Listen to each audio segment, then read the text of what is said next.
হাই friends, আজি আহিলোঁ মই বৰহিল। আমাৰ ঘৰৰ পৰা 6-7 কিলোমিটাৰ দূৰ হ'ব, মানে কিবা পাহাৰ কিনাৰ নাগালেণ্ড এৰিয়া। তো বৰহিল আছে মানে দিখৌ নৈখন আছে ডাঙৰকৈ বহলকৈ দেখিছেনে। তাৰপৰা ডাঙৰ ডাঙৰ পাথৰ আছে, শিল আছে, আপোনালোকক দেখাবলৈ চেষ্টা কৰিম। এইফালৰ পৰা নামি যাম, এই টিঙৰ দি থোৱা আছে খটখটি, ধুনীয়াকৈ আপোনালোকক দেখাম। এতিয়া চাই যাওক,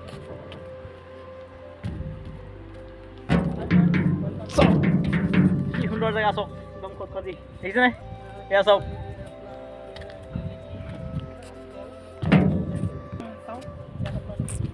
এয়া চাওক পাথৰবোৰ ইমান ডাঙৰ ডাঙৰকৈ ওলাই আছে গোটেই, দেখিছেনে এইবোৰ। এয়া চাওক, আৰু এইবোৰত নাম লিখি লিখি থৈছে, দেখিছে নাই, একদম ধুনীয়াকৈ মানে কাটি কাটি নাম লিখি থৈছে। ময়ো লিখিছিলোঁ বহুত দিনতে, এয়া পাই গ'লোঁ চাওক।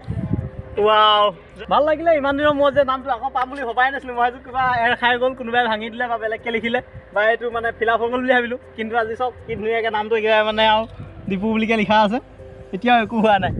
আজি বহুত বছৰ হ'ল, পাহৰি গ'লোঁ লিখা মই, কিন্তু মানে কিমান কেতিয়া লিখিছিলোঁ পাহৰিলোঁ, কিন্তু নামটো লিখিছিলোঁ বুলি মনত আছে। চাওক, ৱাও, আৰু চাওক কি ইমান নাম লিখি থোৱা আছে, চাওক গোটেই নামেই নাম লিখি থোৱা আছে, দেখিছেনে।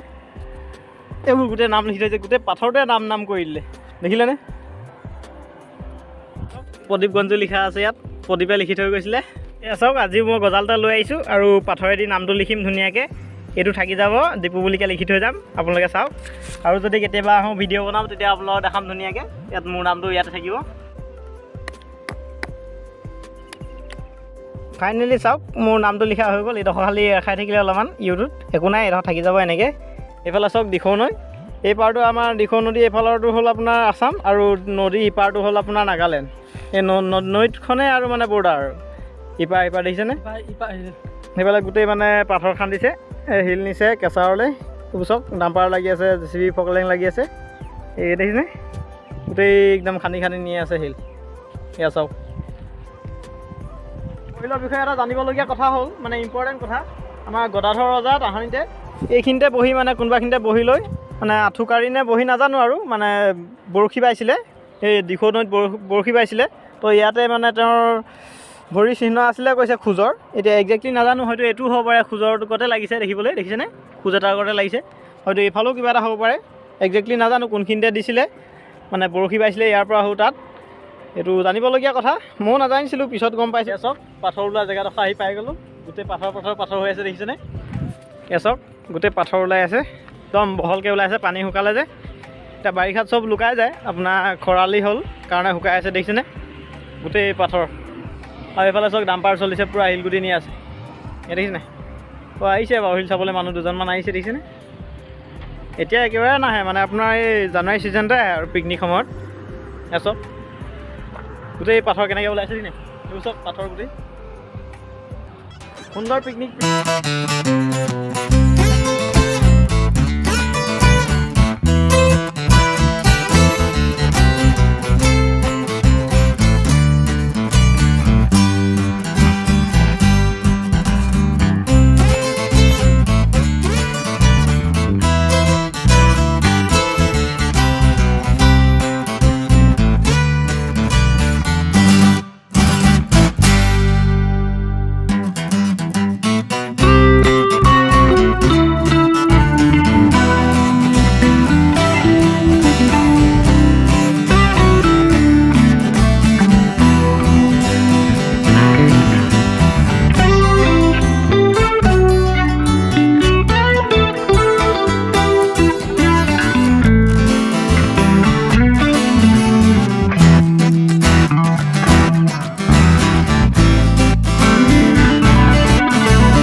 ভিডিঅ'টো ইয়াতে শেষ কৰোঁ যদি ভিডিঅ'টো চাই ভাল লাগিলে like comment share and subscribe কৰি দিব দেই আৰু আহিব ইয়াত পাৰিলে এবাৰ ধুনীয়াকৈ আপোনালোকে চাব জেগাডোখৰ ভাল জেগা ধুনীয়া সুন্দৰ পৰিৱেশ তাতে এনেকুৱা মানে জানুৱাৰীত আহিব ভাল লাগিব ফুৰি থেংক ইউ অফৰোডিং জয়ৰামগঞ্জ বাইক চলাই আছোঁ এই পুৰা অফৰোডিং দেখিছোঁ নাই